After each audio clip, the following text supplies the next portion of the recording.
भगवान जिनेंद्र देव का अभिषेक, भगवान जिनेंद्र देव के दर्शन, गुरुओं के दर्शन, जिनवाणी शास्त्र श्रवण हमेशा श्रावक को सिर ढक करके ही करना चाहिए। क्यों? एक प्रश्न रह रह करके कहीं ना कहीं कभी ना कभी मन में आता ही है। शास्त्रों में प्राचीन आचार्यों ने, अभी के आचार्यों की बात नहीं करते, पंडित विद्वान की बात नहीं करते, प्राचीन जो अराती आचार्य हुए हैं 15वीं शताब्दी तक के, शास्त्रों में आचार्यों ने कहीं नहीं लिखा कि मंदिर में सिर ढकना चाहिए। किसी भी आचार्य ने नहीं लिखा। फिर वर्तमान में साधु क्यों उपदेश देते हैं? तो बहुत सारे आंसर आपके पास होते हैं। एक श्रावक ने तो हमसे कहा, माता जी अशुभ होता है भगवान को 3 चीजें दिखाना, पैर, पेट और सिर।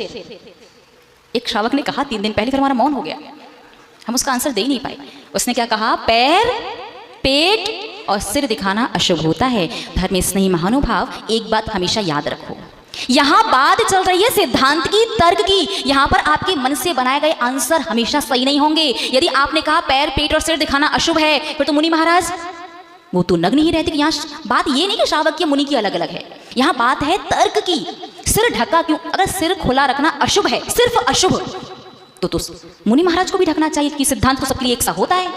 सिद्धांत में ऐसा नहीं है कि मुनि महाराज के लिए वो क्रिया शुभ हो जाए, श्रावक के लिए अशुभ। हाँ, क्रिया दोनों के लिए अलग अलग हो सकती है, तो उसका सिद्धांत भी वैसा ही होता है। आप लोग बता सकते सिर क्यों ढकना चाहिए? पहली बात, सम्मान। भगवान जिनेंद्र देव का, देवशास्त्र गुरु का सम्मान का प्रतीक है सिर ढकना। लेकिन बात इतने से ही नहीं चलेगा काम अपना, क्योंकि आपको नहीं है हमारा मन सम्मान करने का, तो हम तो नहीं ढक रहे। क्योंकि सिर तो घर में भी बड़े बुजुर्गों के सम्मान में ढकते हैं ना, तो आजकल तो सिर ढकने की प्रथा खत्म हो गई। तो सिर ढकना अपने से पूज्य और श्रेष्ठ के प्रति सम्मान का प्रतीक तो है, लेकिन साथ ही साथ में आप जिनागम का अध्ययन कीजिए तो आप देखेंगे कि भक्ति में हमेशा उदाहरण देवों का दिया जाता है। क्यों? क्योंकि देव लोग जो हैं वो भगवान की निर्विकल्प भक्ति कर सकते हैं, मनुष्य निर्विकल्प भक्ति श्रावक नहीं कर सकता। क्योंकि देवों को ना तो भूख प्यास लगती, ना उन्हें परिवार चलाना है, ना व्यापार करने जाना है, और ना ही शरीर में किसी प्रकार की कोई वेदना या तकलीफ होती है। वो घंटों, कई दिन, कई हफ्ते, कई महीने लगातार बिना किसी बाधा के, बिना किसी विकल्प के भक्ति कर सकते हैं। इसलिए देव लोग भले ही देव पर्याय से मोक्ष ना हो, मोक्ष मनुष्य पर्याय से हो, लेकिन मनुष्य पर्याय से भी निर्विकल्प अवस्था में मुनि महाराज बन करके, और निर्विकल्प भक्ति सातिशय पुण्य का बंध कराती है। इसीलिए कहा जाता है कि आप शास्त्रों में भले ही सिर ढकने का वर्णन ना हो, लेकिन मुकुट लगाने का प्रसंग है कि मुकुट लगा करके आकर के भगवान के दर्शन, अभिषेक, पूजन वगैरह करना चाहिए। लेकिन मुकुट लगाना संभव नहीं है। और सोचो कि कितना कैसा लगेगा घर से मुकुट लगा के आ रहे हो हर टाइम, थोड़ा सा तो लगेगा ही लगेगा। तो मुकुट लगाने का वर्णन है शास्त्रों में कि मुकुट लगा करके आप देव बन जाते हैं। अब सब लोग मुकुट नहीं लगा सकते, घर से लगा करके नहीं आ सकते, तो हमारे आचार्य महोदय कहते हैं कि अपने सिर पर कपड़ा ढक लो, ये भी मुकुट लगाने का प्रतीक है। ये इस बात का आशय है कि हे भगवान, मैं आपका पूजन, अभिषेक, भक्ति जो भी कर रहा हूँ देव बन करके कर रहा हूँ, और देव बन के कर रहा हूँ तो फिर तो मुझे कौन से पुण्य का बंध होगा? सातिशय पुण्य का बंध। सातिशय पुण्य का मतलब है वो पुण्य जो आपको सांसारिक सुख सुविधाओं, भौतिकता के साथ साथ पुण्य फला अरिहंता, अरिहंत अवस्था तक दिलवा देता है। वो पुण्य सातिशय पुण्य कहलाता है।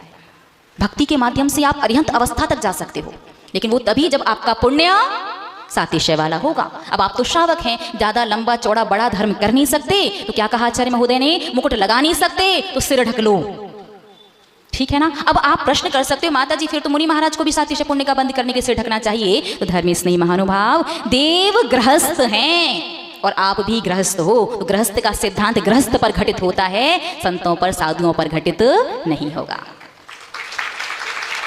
हमेशा ध्यान रखना, भगवान का जब भी अभिषेक करो विशेष रूप से, और जब भी पूजन वगैरह करो, जितना संभव हो, शास्त्र सभा में पुरुष वर्ग नहीं तो कम से कम स्त्री वर्ग हमेशा सिर ढक करके बैठें, ताकि जो सिर, देखो हमारा कुछ नहीं जाता, इसमें घाटा किसका? जो नहीं ढके उसका। देखो पुण्य का बंध तो होगा,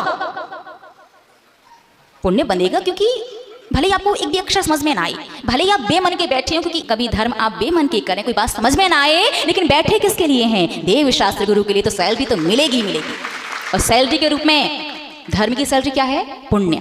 और उसके साथ आपने सिर ढक लिया, तो अब पुण्य कौन सा वाला हो गया? सातिशय वाला। बढ़िया चक्रवर्ती का पद मिलेगा संसार में रहोगे तो। माता वो टोपी लेके चलते साथ में, जहां भी देवशास्त्र गुरु दिखे उनकी टोपी से पर पहुंच जाती। कहीं ना पता है पक्के में ये बात, घाटा नहीं होना चाहिए। तो पुण्य तो आ रहा है, लेकिन पुण्य विद बोनस। सैलरी तो मिलनी थी, सैलरी की खुशी उतनी नहीं थी जितनी खुशी बोनस की होती है। तो पुण्य तो आएगा ही आएगा, लेकिन विद बोनस अतिशय पुण्य आ जाए जो सांसारिक सुख के साथ साथ पारमार्थिक अरिहंत पद की प्राप्ति करवा दे, फिर तो कहने ही क्या है। तो इसलिए आचार्य महोदय ने शास्त्रों में मुकुट लगाने का वर्णन किया है, और मुकुट की अनुपस्थिति में और देवशास्त्र गुरु अपने से पूज्य, अपने से श्रेष्ठ के सम्मान में ढकते हैं सिर।